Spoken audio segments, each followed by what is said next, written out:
boys and girls, and welcome to my preview of Arsenal against Everton this weekend. Massive game if we're going to climb up the league table. Now, looking at some of the results from the weekend already, Tottenham have lost. Chelsea won that game 2-1, and Leicester, they've also lost against Manchester City. Now, I'm not saying that we're going to go and catch the likes of Leicester and even Chelsea, but it's good to see those teams failing in front of us, and it gives us a little something, a little carrot dangling. We're miles off the pace at the moment, but anything can happen. If we put a consistent run together and we can actually start moving up that table, then you never know. Nobody outside of the top two has put a consistent run together this season. You know, teams win a game, lose a game, draw a game. It's just inconsistency. I'm looking at our fixtures, starting from last week when we played Newcastle. Everton with this one. Next game is another home one against West Ham. We then don't have a game because we're supposed to be playing Manchester City away, but they're in the Carabao Cup final. So I'm looking at it and I'm thinking, yeah, we've got an opportunity to get ourselves on a bit of a run. 3 home games in a row. We need 9 points out of 9. Everybody else is playing each other. If you start getting in and amongst the mix, then you never know. Sheffield United, they're another side that are above us. They drew 1-1 with Brighton. Burnley, they've gone above us after a 3-0 win. You know, the only consolation is that we're not in 10th anymore, but we're not gone any higher. We're actually down in 11th. But a win against Everton will take us right up the table. We will go above Everton. You've got to remember they're a completely different side now as well. Carlo Ancelotti taken over Everton, same time that Mikel Arteta has taken over. And he's done really well since he's gone in there. You know, we're going to see some familiar faces back at the Emirates, most notably Alex Iwobi. When we played the game at Goodison, it wasn't a great afternoon for him because he came off after around about 15 minutes with an injury. And he's going to want to come back to the Emirates and prove a point. He's going to want to come back and show what we've let go, you know. I don't think there's many Arsenal fans that regret letting Alex Iwobi go. But these are the kind of games where you've got to watch out for these type of players because their levels are going to be raised even higher because they want to prove a point. Theo Walker might not start the game, but could come off the bench and cause problems. I remember the game away at Watford recently. He got an injury time winner for Everton. So we've got to be careful. Richarlison, the likes of Sidibe, they've got some good players in that team. Calvert-Lewin. You know, we've got to be careful. Our record against Everton is brilliant. I believe that we have won no more games against any other team in the Premier League era than we have against Everton. Our home record against them is phenomenal. But we can't take this game for granted. We can't go into it with, you know, any kind of heavy legs because of the Europa League in midweek. Everton have had a break as well, remember that. You're looking at the league table. And like I said, we're in 11th place. Everton are actually in 10th. Burnley jumped all the way up to 8th. So it just shows what a win can do. You change 3-4 places. They've played 26 games, 10 wins, 6 draws, 10 defeats. 34 goals scored, 38 conceded. -4 goal difference, and they're sitting on 36 points. Now, of course, Arsenal played 26, won 7, drawn 13. That is where the big problem lies. If we would have turned some of those draws into victories, we'd have been comfortably in the Champions League places because we've only lost 6 games this season. Scored 36, conceded 34. We're actually in a plus goal difference now of 2 and we're on 34 points. So you're looking at that, we can jump up into 8th place. Dependent on the Wolves result as well because they've got a better goal difference by 1.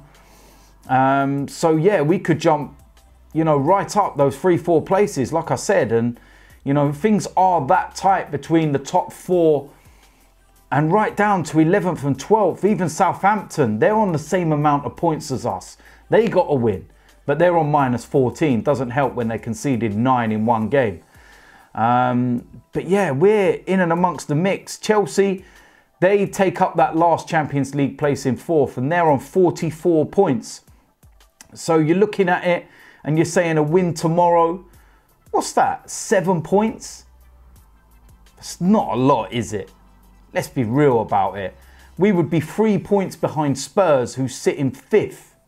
3 points behind Sheffield United, that sit in 6th. Manchester United are going to be playing against Watford. They could be jumping up into that top 5 with a win. It's so tight. One team gets a consistent run, then I feel that they could go and break that top 4. It's as simple as that. It's that tight at the moment. So we seem miles off, but a couple of wins, we could be right in and amongst it. So very big game, very important. And what will be crucial is the starting lineup. So with that said, I'm going to go and get into what I would like to see from my starting 11. Starting off in goal, Leno.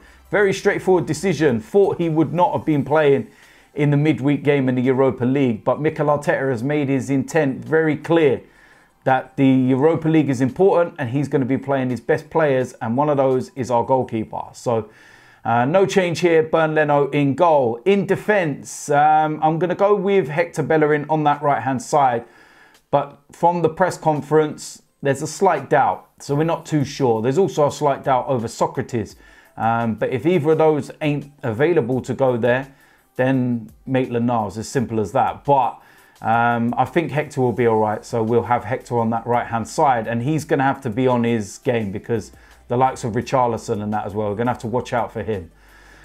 In the centre of defence, first of all, Mustafi, and I tell you something, I keep saying it, he's proving everybody wrong in recent weeks. But it's about consistency, and he needs to do that. He is doing that, but we've got to cut out those silly mistakes. He's got to keep his mind on the game, keep professional, keep focused, and then he doesn't do anything silly. So new haircut as well. If you haven't seen it, watch out for it. You won't be able to miss it, my word. But yeah, Mustafi's going in there. Alongside him, David Luiz, another player that's improved immensely under Mikel Arteta. And him and Mustafi are looking really, really solid at the moment. So yeah, straightforward decision. On the left-hand side, I'm going to go with Saka. Again, this is a player a bit like Leno that I thought would have been rested in the Europa League, but he wasn't. He played.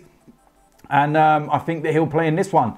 9 assists for the season. Kolasinac and Tierney, when he's back fit, they're going to have to work hard to try and take that left-back spot because right now it belongs to Saka. The two that sit in front of that 4, first of all, Granite Shaka. And he is possibly, you know, arguably the most improved player under Mikel Arteta. He has absolutely been brilliant since Mikel Arteta has took over. Straightforward decision, very important to the side, and that's Granite Shaka. Now, alongside him, I'm going to have Lucas Torreira. Wasn't able to travel to Greece because of a slight illness, but he's back, he's fit, he's ready, he's in training. And I've been a little surprised that he hasn't played the last couple of games. Burnley, you can kind of maybe understand it given the size and the physicality of them. But he's been one of our best players under Mikel Arteta, so I don't really get it, especially the Newcastle one. But Mikel Arteta's the manager, he knows what he's doing, but hopefully for this one, he brings Lucas Torreira back. Now, in the attacking 3, very, very interesting decisions to make with this one. First of all, on the right-hand side, Nicolas Pepe came on for around about the last 15 minutes or so in Greece, so he'll be fit, fresh and ready for this one, and he'll want to carry on from his performance against Newcastle. A goal, 2 assists, and that's why we pay that kind of money. We want to see it consistently now. Nicolas Pepe. On the left of that 3, I'm going to go with Pierre-Emerick Aubameyang. Not on that right hand side, play out on the left. I know it's not ideal, but I'll get into my theory in a moment. But I will have Aubameyang out on the left-hand side. In the middle of that 3, I'm going to go with Mesut Ozil. And yeah, same thing as Pepe. Brilliant, absolutely brilliant against Newcastle. Missed the trip to Greece because his wife has gone into labour. No news as to whether the baby's been born yet, but he is back in training and he is available. So you've got to presume that maybe that his wife has given birth, and it's something that they're just keeping to themselves, to be honest with you. And who can blame them? So Mesut Ozil comes in the side, and he's going to be key to opening Everton's defence. Up front as the main striker, Alexandre Lacazette. Simple reason being is that he should be on form right now. He should be absolutely buzzing. 2 goals, 2 games. His overall performance in Greece was not great, but strikers, they breed on confidence, and he's confident right now. So let's just go with it and see what happens.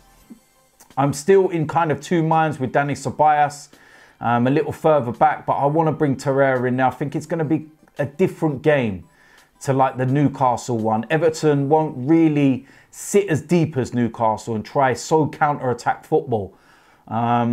They've got flair players in their side. They've got a lot of pace in their side. And I feel that this is the kind of game that would suit Lucas Torreira a bit more. So that's why I never put Sokratis there. So he's the only one that I'm kind of looking at. But yeah, listen, Alexandre Lacazette, like I was saying, he goes up front as the main striker. 2 goals, 2 games. Hopefully he can bring that confidence into this and bag another goal. So there we go. That is it. That is my preview. That is my predicted lineup. As usual, let me know in the comment section whether you agree or disagree. If you do disagree, what would your starting 11 be? Let me know. There's going to be a player ratings after the game. I will be back at the game. Can't wait. It was awful trying to watch it on telly the other night. So yeah, listen, massive game. Need to get the 3 points. Need to climb up that table, and what will be will be. If you're new around here, hit the subscribe button, smash a like on this video, and I will see you lot soon. I'm out of here.